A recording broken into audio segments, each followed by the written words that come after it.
dating Senador Revilla at 6 na iba pang kinasuhan ng malversation at corruption sa Sandigan Bayan. Umabante naman sa balitang yan si Abante reporter Isaiah Mirafuentes.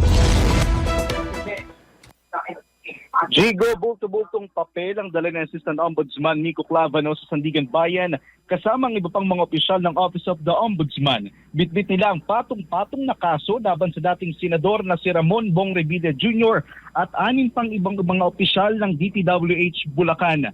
Kasong malversation at korupsyon ang isinampa nila laban kay Revilla at iba pang mga opisyal na sina Bulacan 1st District Assistant Engineer Bryce Hernandez, Engineer JP Mendoza, Engineer RJ Dumasig, Engineer Emelita Huat, Mr. Juanito Mendoza at Miss Cristina Pineda.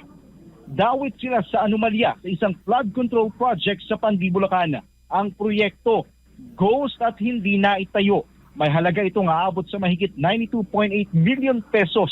Ayon kay Assistant Ombudsman Nico Clavano, pineke ang mga accomplishment report at dinaya ang mga voucher ng nasabing proyekto. Kanila ring napatunayan na walang nagawa at natapos sa proyekto.